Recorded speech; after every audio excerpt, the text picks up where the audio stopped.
할렐루야. 오늘도 예배 나오신 믿음의 성도님들 주님의 이름으로 환영하고 축복합니다. 오늘 우리에게 허락하실 하나님의 말씀은 시편 136편입니다. 시편 136편 1절에서 26절까지 절수가 많기 때문에 1절에서 3절 보고요. 23절에서 26절까지 보도록 하겠습니다.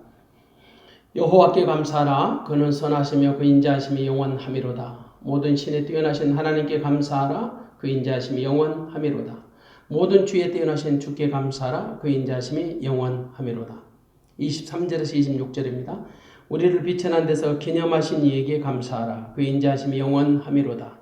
우리를 우리 대적에게서 건지신 이에게 감사하라. 그 인자하심이 영원하미로다.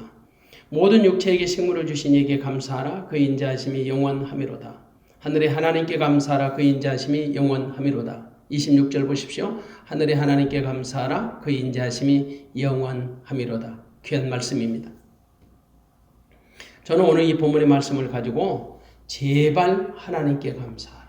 제발 하나님께 감사하라. 말씀으로 증거해 드리려고 합니다. 세상에 여러분 우리가 아무리 강조해도요 부족한 것이 있습니다. 감사이지요. 아무리 해도 아쉬운 것이 있습니다. 역시 감사입니다. 그래서 데살로니가서 5장 18절은 범사에 감사하라. 이는 그리스도 예수 안에서 너희를 향하신 하나님의 뜻이라. 그렇게 말씀하시죠. 이 짧은 문장 속에요. 그 감사할 내용이 들어있습니다. 감사의 방법이 들어있고 감사의 목적도 들어있습니다. 감사의 내용은 뭘까요? 범사입니다. 감사하는 방법은 뭘까요? 예수 그리스도 안에서 감사해야 합니다. 감사할 최종적인 목적은 뭘까요? 하나님의 뜻이기 때문입니다. 한마디로 우리가 살아있는 한 하나님께 감사하라는 말이에요. 물론 이 말씀은 믿는 자들을 향한 말씀입니다. 그런데 정말 우리가 믿는 자로서 과연 그렇게 범사에 감사하고 있는지, 사실 우리가 얼마나 감사에 인색하고요 감사에 편식하고 살지 몰라요. 감사의 편식이 뭡니까? 내가 마음에 드는 것만 골라서 선택적으로 감사하는 거예요. 범사에 감사하는 것은 선택이 아니거든요. 권유도 아니에요. 명령이에요. 그런데 명령임에도 불구하고 범사라는 말이 너무 포괄적이다 보니까 아주 부드러운 명령으로 들리는 것 같습니다. 그래서 저는 약간 좀 더 강한 표현을 좀 사용해 보려고 합니다. 그래서 제발 하나님께 감사하라. 왠지 범사에 감사하라는 말보다 제발 감사하라는 말이 조금 더 강한 느낌이 들지 않아요? 제발이라는 단어는요 간절히 바라봅기는 이런 뜻이죠. 오죽하면 제가 이런 표현을 다 쓰겠습니까? 제발 하나님께 감사하십시다. 인간관계에서도 감사보다 좋은 것은 없습니다. 믿음은 말할 것도 없고요. 감사는 인간이 할 수 있는 최상의 단어입니다. 그리고 가장 아름다운 행실입니다. 감사하는 사람은 최고의 인격자입니다. 무엇보다도 성도는 감사를 먹고 감사로 사는 사람들이에요. 다음 주일 우리 교회가 추수감사주일로 지킵니다. 추수감사절은 해마다 의무적으로 지키는 교회의 절기 행사가 아니에요. 혹은 특별한 다른 의도를 가지고 지키는 이벤트도 아닙니다. 물론 목적은 있습니다. 하나님께 감사하는 겁니다. 한 해 동안 우리에게 열매를 주신 하나님을 기억하고 하나님께 감사하자는 겁니다. 어쩌면 우리는 그동안 바쁘다는 핑계로 감사를 잊어버리고 살았습니다. 아니 피곤하다는 핑계로 감사하지 못하고 살았습니다. 그러나 잘났든지 못났든지 하나님으로부터 받은 것이 이렇게 많은데 우리는 그동안의 감사에 너무나 인색했다. 그리고 감사할지라도 내 기준에 맞는 것만 골라서 선택적으로 감사했다는, 감사에 편식을 했다는, 한번 생각해 보세요. 혹시 내게 잡은 것이 없다고, 내게 얻은 것이 없다고, 내게 이룬 것이 없다고, 내 심령의 감사가 그동안에 메말라버리고 고갈된 것은 아닌지, 이번 추수감사 주일을 통해서 그동안에 잊고 살았던 그 감사를 회복하십시다. 아니, 잃어버렸던 감사를 다시 한번 찾으십시다. 나로 하여금 감사할 수 있는 기회를 허락하신 하나님께 감사하십시다. 분명한 것은 금년에도 하나님은 여전히 나와 우리와 함께 하셨습니다. 그 시대적인 아픔 속에서도 하나님은 여전히 우리 편이셨습니다. 그러므로 잊지 맙시다. 힘들고 어려울 때 감사하면요 하나님이 훨씬 더 기뻐하십니다. 고난이나 환난 중에 감사하면 하나님은 더 좋은 것으로, 복된 것으로, 아름다운 것으로 채워주십니다. 그런데 미련한 사람은요, 자기에게 없는 것만 가지고 불평해요. 그런데 지혜로운 사람은 자기에게 지금 주어진 것으로 감사할 줄 압니다. 그래서 불평도 해보고 감사도 해보지만 감사가 훨씬 좋고 훨씬 낫더라는 거죠. 아무리 잘해도 감사가 없으면 아무것도 아닙니다. 그러므로 잃어버렸던 그 감사를 회복하시는 절기를 주신 하나님께 감사합시다. 어차피 사는 인생 감사하며 살아야지. 오늘 136편 여호와께 감사하라는 시입니다. 감사와 찬양이 어우러진 시지요. 당연히 감사와 찬양의 대상이 누굴까요? 여호와 하나님이십니다. 26절로 되어 있는 본시편에 그 두드러진 특징이 있다면 각 절마다 첫 행은 하나님께 감사하라고 시작합니다. 그리고 뒤에 나오는 후렴구가 있는데 그 인자하심이 영원하미로다 이렇게 선포합니다. 하나님께 감사하라는 그 찬양의 시예요. 이 시편 기자는 우리에게 감사의 대상이 어떤 분인지를 분명하게 밝혀주고 있습니다. 그 감사의 대상이 누굽니까? 당연히 우리 하나님이십니다. 그런데 그 하나님의 이름을 아주 다양한 명칭으로 소개하고 있죠. 1절에 보십시오. 여호와께 감사하라. 2절에 보세요. 하나님께 감사하라. 3절 보십시오. 주께 감사하라. 하나님의 이름을 다양한 명칭으로 1절에서는 여호와, 2절에서는 그냥 일반적으로 사용하는 하나님, 3절에서는 주라는 표현을 씁니다. 이는 하나님의 권능과 사역을 다양한 관점에서 독자들에게 알려주려는 시편 기자의 깊은 뜻이 담겨 있는 거예요. 약간의 설명을 곁들여 볼까요? 여호와라는 이름, 그 이름의 뜻은요, 자존하신 하나님이라는 뜻이죠. 이른바 언약을 맺으시고 구원하시는 하나님의 고유한 이름, 그 명칭, 여호와 하나님이세요. 그리고 2절에는 하나님이 엘로힘이라는 단어로 사용됐습니다. 엘로힘, 하나님의 이름은, 엘로힘이라는 하나님 이름은 우주 만물을 창조하시고 섭리하시고 심판하시는 권능의 하나님을 드러내는 거예요. 우주 만물을 창조하시고 섭리하시고 심판하시는 권능의 하나님, 그 이름의 명칭 엘로힘이에요. 그리고 3절에 주는 아도나이입니다. 그 아도나이라는 이름의 하나님의 뜻은요, 세상을 주관하시는 통치자들 위해 탁월하신 주권자이심, 그것을 강조하는 이름이에요. 그러므로 이 시편 기자는 독자들에게 다양한 하나님의 이름을 제공해서 하나님의 우주적인 권능과 역사하심을 드러내고자 하는 특별한 의도를 갖고 기록한 거예요. 이른바 인간의 다양한 이해를 돕기 위해서 하나님의 다양한 이름을 소개해 주는 것이죠. 그러면서 본 시편은 각 구절마다 상반절에는 하나님께 감사하라고 선포하고요, 하반절에는 그 감사할 이유에 대해서 소개하고 있어요. 하나님께 감사할 이유가 그 인자하심이 영원하기 때문입니다. 그래서 각 구절마다 하반절에는 그 인자하심이 영원하미로라, 그 인자하심이 영원하미로라, 이런 후렴구가 붙어있지요. 그 인자하심이 영원하미로라는 히브리어는 키 레올람 하스도, 키 레올람 하스도, 아주 짧은 히브리어인데 키라고 하는 것은 이유를 나타내는 접속사예요. 그리고 키 레올람 하스도에서 레올람이라는 단어는 영원이라는 뜻이에요. 키 레올람 하수도, 하수도라는 뜻은 신실하신 하나님의 자비를 강조할 때 쓰는 단어입니다. 원어적인 의미가 그렇다는 거예요. 그냥 듣고 참고만 하시면 돼요. 전통적으로 이 본 시편은 유월절을 포함한 중요 절기 때마다 사용했습니다. 낭송하는 방법도 좀 특별했지요. 주로 레위인들이 상반절을 선창하면 그 하반절은 회중 전체가 후창하는 방식이에요.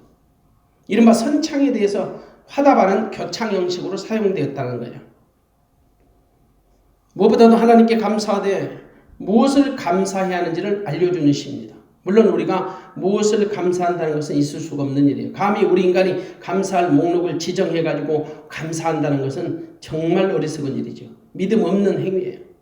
감히 우리 인간이 하나님의 무엇을 감사하고 무엇으로 하나님께 감사할 수 있겠습니까? 숨쉬는 모든 것이 감사할진데 감사할 목록을 지정하고 감사할 방법을 찾아서 감사한다는 것은 결코 있을 수 없는 일이죠. 범사에 감사하라. 그 말씀이 뭘까요? 감사할 목록이 없는 거예요. 그냥 모든 범사가 다 감사할 소재예요. 감사의 목록이죠. 그리고 감사의 방법도 없어요. 마음으로부터 생각나는 모든 것이 감사의 소재고 감사의 목록이며 마음 깊은 곳으로부터 진심으로 우러나오는 감사가 최고의 감사예요. 그 방법이 최고의 방법이에요. 감히 우리가 하나님의 어떤 것을 감사할 수 있겠습니까? 또한 무엇으로 하나님께 감사할 수 있겠습니까? 날마다 숨쉬고 호흡하는 것이 감사 아니에요? 눈을 뜨고 눈을 감는 것이 감사 아니에요? 우리가 하나님께 감사하지 못할 것이 무엇이겠습니까? 하나도 없지요. 그렇음에도 불구하고 본 시편을 통해서 우리가 하나님께 감사할 것이 어떤 것인지를 좀 살펴보려고 합니다. 물론 우리가 하나님께 감사할 것을 다 거론할 수 없습니다. 그럼에도 불구하고 본 시편 기자가 거론하는 그 감사의 목록들을 통해서 진짜 우리가 감사할 내용이 어떤 것인지를 좀 점검해 보자는 거예요.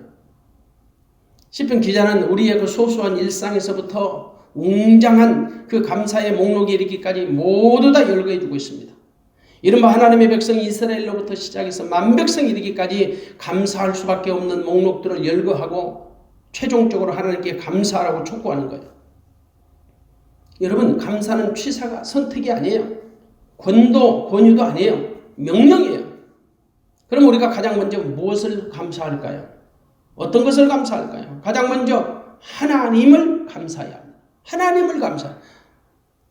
하나님을 감사한다는 것은 하나님 당신 자체를 감사한다는, 하나님의 성호를 감사한다는, 다른 말로 말하면 하나님의 속성에 감사한다는 거죠. 하나님의 속성, 이른바 하나님의 성품을 감사하는 겁니다. 하나님의 속성을 감사한다는 것은 하나님의 성품에 감사한다는 거예요. 하나님은 하나님의 성품을 갖고 계세요. 세상 어떤 인간이나 어떤 신과는 비교할 수 없는 하나님만의 독보적인 성품을 갖고 계시지요. 우리는 먼저 그분의 성품에 감사할 줄 알아요. 하나님의 성품에 감사할 줄 알아요. 물론 하나님의 성품이 한두 가지가 아니죠. 우리 인간이 하나님의 성품을 다 할 수는 없어요. 그렇지만 그 하나님의 여러 성품 가운데 가장 두드러진 대표적인 성품이 있다면 바로 인자하심. 본 시편의 기자는 구절마다 하나님께 감사하라고 선포하면서 그 선포하는 감사할 이유가 그분의 인자하심이 영원하기 때문에 이걸 강조합니다. 감사할 이유가 인자하심 때문이라는 거예요. 그럼 인자가 무엇이 간데? 하나님의 인자하심이 어떤 성품일까? 여러분, 인자는 히브리어로 헤세드예요. 웬만한 사람은 다 들어보셨죠? 인자의 히브리어는 헤세드. 그리고 그 헤세드의 의미는 매우 포괄적이고요, 광범위하게 사용됩니다. 예를 들어서 하나님의 사랑, 그것도 헤세드예요. 긍휼, 자비, 박애, 친절, 이런 단어들을 헤세드가 다 포함하는 거예요.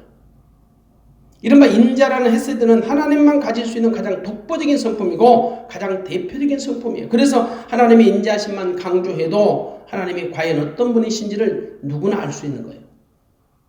그 하나님의 인자하심 속에 하나님의 모든 성품이 다 들어있기 때문에.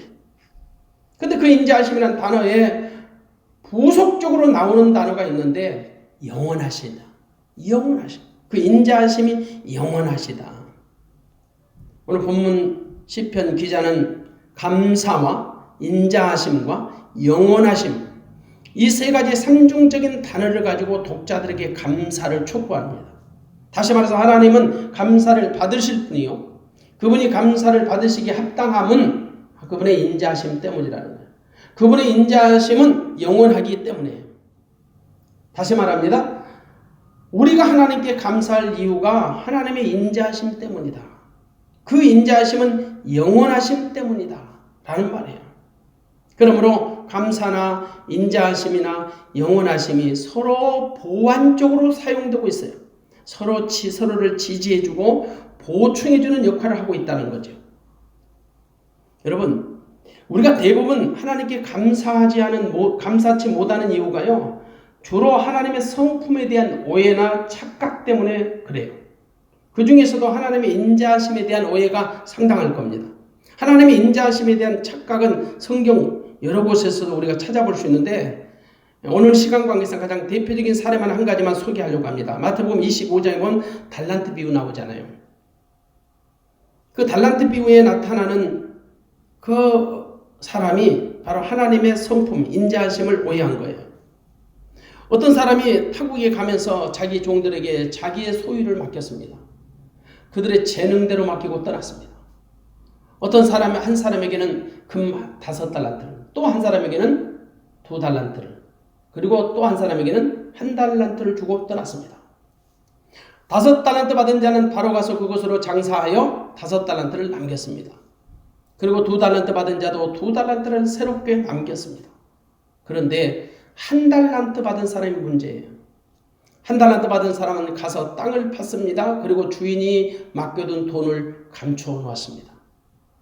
그리고 시간이 오래 지난 후에 주인이 집으로 돌아왔습니다. 자기 종들에게 맡겼던 달란트를 결산합니다.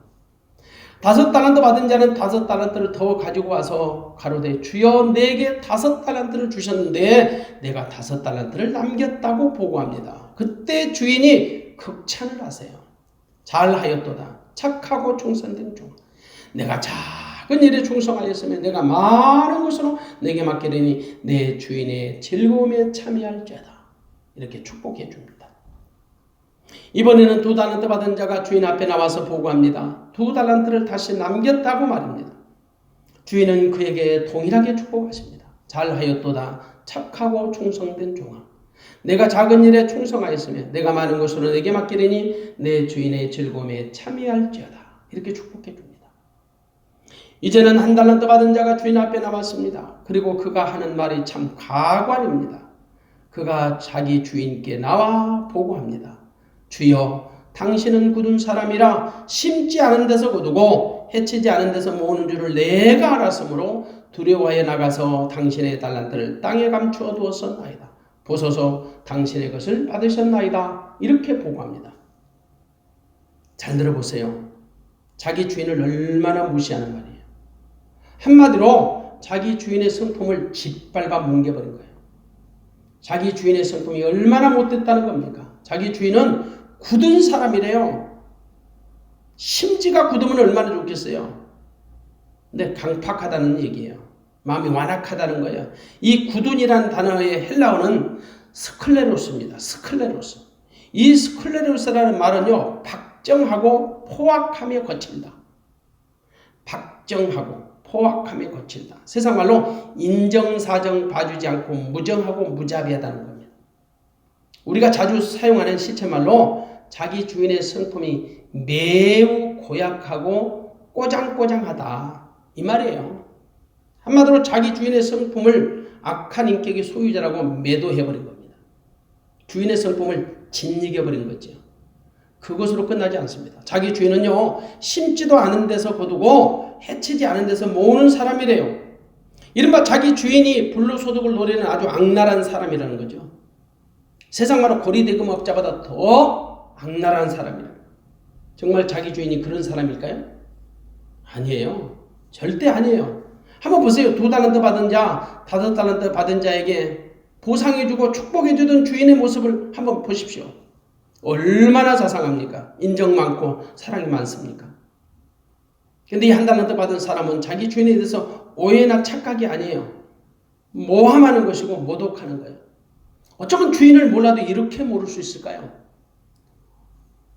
이사야 선지자가 통곡했던 말씀이 생각납니다. 소도 임자를 알고 나귀도 주인의 구유를 아는데 자기 백성 이스라엘은 하나님을 모른다고 탄식했던 통곡했던 이사야 선지자. 어쩌면 1달란트 받은 사람 이 친구는 자기 주인을 몰라도 너무 모르는 거예요. 근데 문제는 믿는 자들이 자기 주인의 성품을 몰라도 너무 모른다는 거죠. 이른바 하나님의 성품을 잘 몰라요. 그래서 하나님을 얼마나 우리가 모독하고 모함하는지 모릅니다. 믿음을 가진 자들이라고 말을 하는데 하나님의 이름을 경홀히 여깁니다. 만홀히 여깁니다. 그런 사람들이 참 많아요. 하나님의 성품을 자기들의 입맛대로 그냥 이용해버리고 맙니다. 여러분, 하나님의 성품 잘 아세요? 바르게 아세요? 정말 하나님의 성품을 바르게 안다면 감사치 못할 게 없어요. 아니, 감사는 하지 못할 망정 감히 하나님께 원망하고 불평하고 시비하고 논쟁하고 서운하고 섭섭하고 있을 수 없는 거죠. 하나님의 성품을 모르는데 어떻게 감사할 수 있겠습니까? 우리가 먼저 하나님께 감사할 것은 하나님의 성품이에요.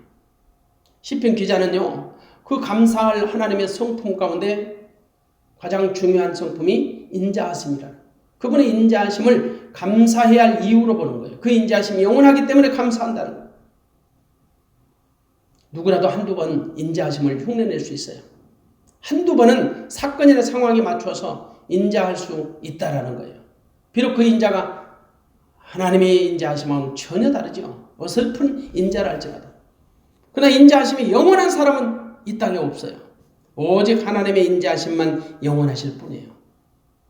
그러므로 그 인자하심이 사람에 따라 달라지거나 어떤 상황이나 환경에 따라 변화되는 것은 하나님이 말하시는 인자하심이 아니에요. 하나님의 성품이 아니에요. 하나님의 인자하심은 영원합니다. 하나님의 인자하심은 어떤 상황에서도 영원하십니다. 어떤 사건 중에서도 영원하십니다. 어떤 환경에서도 영원하십니다. 그 영원하심은 변함이 없다는 말이죠. 우리 인간들처럼 상황이나 조건에 따라서 변화되는 것이 아니에요. 그분의 인자하심은 반석처럼 든든하고 변동이 없고 변함이 없어요. 진동치 않습니다. 한마디로 영원하다는 거죠. 그러므로 우리가 하나님께 감사함이 마땅합니다.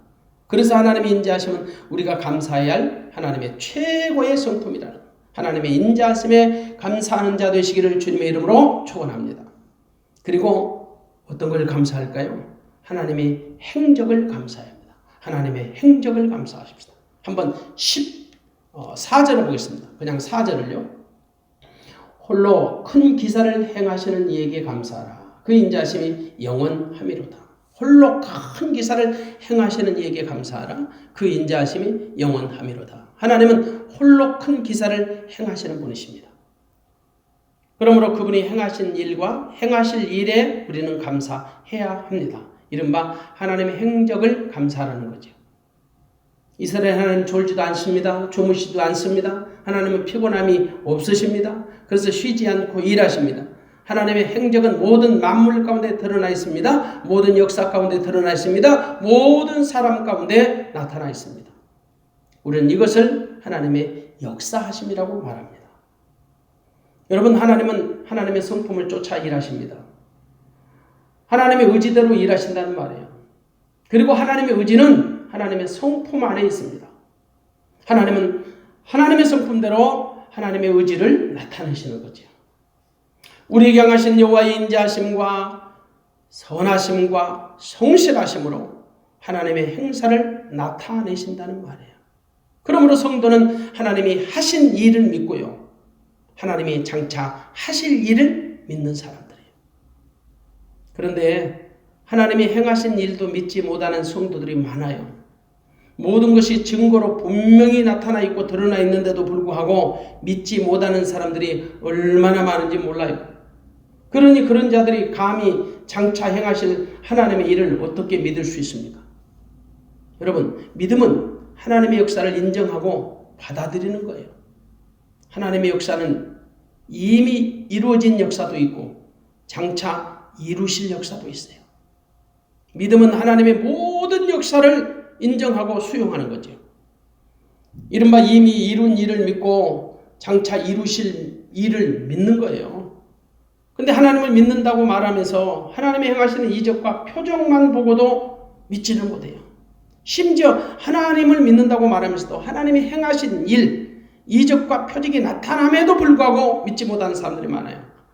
혹은 이적과 표적만 보고 믿는 사람들도 많고요. 믿는다고 말하면서도 자기들의 취향에 맞는 것만 골라서 믿는 거죠. 마치 자기들이 믿어지는 수준에서만 믿는다는 말이에요. 믿음은 이해되고 검증되는 것만 믿는 것이 아니지요. 눈에 보이는 것만 믿는 것이 아니라는 말이에요. 그런 믿음은 성경적 믿음이 아니에요. 그래서 성경은 보지 않고 믿는 자가 복되다고 말씀하는 거 아닙니까? 여러분 보십시오. 과학과 신앙은요, 차원이 달라요. 과학은 보고 믿는 것입니다. 그런데 신앙은 믿고 보는 거예요. 믿음으로 보는 거예요. 근데 믿음의 눈이 열리지 않으면 신앙도 마치 과학적인 검증을 통해서 믿으려고 해요. 한번 물어볼게요. 세상에 눈으로 보이는 것이 많을까요? 보이지 않는 것이 많을까요? 사실 진짜 중요한 것은 거의 다 대부분 보이지 않습니다. 때문에 눈으로 보고 믿으려는 것은 어린아이 같은 거죠.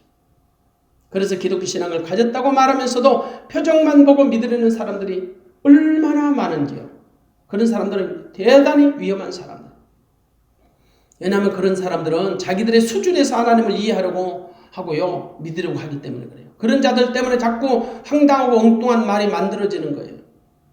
감히 어떤 인간이 하나님이 행하신 일을 다 할 수 있겠어요? 어떤 사람이 하나님의 행하신 일을 다 볼 수 있겠어요? 비록 우리 눈으로 볼 수 없어도 하나님이 하신 일을 인정하는 것이 믿음이거든요. 믿음의 눈이 열리면, 이른바 영안이 열리면 모든 만물이나 역사 가운데 하나님이 행하신 일들을 보지 못할 것이 없다라는 말이에요. 알지 못하고 보지 못하는 것은 영안이 열리지 않았기 때문에요. 여러분, 영안이 열리면 하나님이 지금까지 행하신 일을 볼 수가 있고요. 장차 우리 가운데 행하실 일들을 볼 수 있는 거예요. 그것을 보는 눈이 영안이에요. 그리고 그 영안을 열어주는 것이 믿음이에요. 그래서 히브리서 11장 1절에 히브리서 기자는 이렇게 말하지요. 믿음은 바라는 것들의 실상이요 보지 못하는 것들의 증거라. 그렇게 말해요. 한마디로 믿음은요, 과거를 지금 시제로 해석하여 바라보는 눈이에요. 미래도 지금 시제로 당겨다가 바라보는 눈이에요. 그런데 믿는 자들 가운데서도 하나님이 행하신 일을 보지를 못해요. 어떤 이는 이미 행하신 일을 믿는다고 말하는데 장차 행하실 일을 잘 모르고 믿지 못하겠대요. 어떤 이는 반대로 장차 행하실 일을 믿는데 이미 이루신 일을 믿지 못하는 사람들도 있어요. 둘 다 문제있죠. 믿음의 사람은 하나님의 모든 행적을 수용하고 인정하고 믿는 사람들이에요. 여러분, 세상 역사도 하나님의 역사를 통해서 보는 눈이 열려야 바르게 볼 수 있습니다. 영안이 열리지 못하니까 세상 역사를 자기들의 기준에서 조작을 하고 자기들의 수준에서 가르치려고 해요. 이른바 그런 대표적인 것이 진화론가죠. 그 대표적인 케이스가 진화론가다. 영안이 열리면 논쟁할 필요도 없는 그 조잡한 가설이 진화론이에요. 믿음의 눈을 열어보면 하나님이 세상을 창조하신 것이 모든 만물 위에 선명하게 드러나 보이는데 이 진화론이라는 말도 안 되는 가설을 만들어서 세상 사람들을 유혹하는 거죠. 그들의 수준에서 만들어낸 그 엉터리 같은 가설을 학문화시켜서 무지몽매한 사람들을 현혹시키고요. 하나님으로부터 자꾸만 멀어지게 만들어요. 사단의 간사한 계략입니다. 세상 역사든지 그 세상 역사나 하나님 역사가 사실 다른 건 아니에요. 왜냐하면 세상 역사도 하나님의 역사 속에서 진행되는 역사입니다. 하나님의 역사가 바로 세상 역사예요. 물론 세상 역사를 하나님의 역사라고 말하는 것은 좀 곤란합니다. 그럼에도 불구하고 세상 역사의 주관자가 누구신가? 하나님이시죠. 하나님의 허락하심을 통해서 하나님의 역사하심을 보아야 세상 역사의 흐름을 보는 거예요. 세상이 어떻게 돌아가는가를 보는 거예요. 물론 세상 역사와 하나님의 역사의 그 흐름이나 성격은 다릅니다. 그러나 세상을 주관하시는 분이 누구십니까? 하나님이세요. 그래서 믿는 자는 하나님의 역사를 통해서 세상 역사를 볼 줄 알아야 합니다. 그래야 제대로 보여요. 그러므로 믿는 자는 하나님의 역사를 먼저 보고 알아야 합니다. 그래야 세상 역사를 보는 눈이 열려요. 그러기 위해서 먼저 하나님의 행적을 알아야 하고 보아야 합니다. 눈을 열어서 하나님이 하신 일을 봐야 합니다. 지금 하시는 일을 봐야 합니다. 장차 행하실 일을 보아야 합니다. 이른바 하나님의 행적을 통해서 우리가 보는 눈이 열려야 한다. 본 시편 기자는 하나님의 행하신 일을 거론하고 있습니다. 보다 구체적으로 분류해 보면요, 5절부터 9절까지 하나님의 창조 사역, 그리고 10절부터 22절까지는 자기 백성 이스라엘을 도와주셨던 일, 이스라엘에게 행하셨던 일, 구체적으로 말하면 10절에 보니까 애굽에서 건지셨던 일, 장자를 치시고 건지신 일, 13절에 보십시오, 홍해를 가르신 일, 16절에 보세요, 광야를 통과하신 일, 광야에서 17절부터 20절까지 보니까 큰 왕과 유명한 왕들을 죽이셨던 일, 대표적으로 아모리 왕 시온과 바산 왕 옥을 죽이셨던 일, 그리고 21절로 들어가면 가나안에서 땅을 기업으로 주신 일, 이스라엘 역사의 한 복판에서 하나님이 행하셨던 그 행적들을 소개해 주고 있는 거예요. 그럼 이스라엘 통해서만 하나님이 당신을 계시하는 게 아니지요. 모든 인간을 비천한 데서 구원하셨던 일, 모든 대적에게서 건져주셨던 일, 모든 육체에게 식물을 주셨던 일, 그 하나님의 행적을 통하여 하늘의 하나님께 감사하자는 거죠. 하나님이 이스라엘을 통해서 행하신 일만이 감사의 주제는 아니에요. 그래서 모든 육체 가운데 행하신 일들을 23절에서 26절까지 소개하고 있는 겁니다. 이른바 특별 은총을 받은 이스라엘 백성이나 일반 은총을 받고 사는 모든 인간들도 하나님께 감사해야 할 충분한 이유가 있음을 알려주는 거예요. 다시 말해서 무릇 호흡이 있는 자는 누구든지 하나님께 감사하고 그 이름을 찬양하고 송축해야 한다는 거죠. 여러분 감사합시다. 아니 제발 감사하십시다.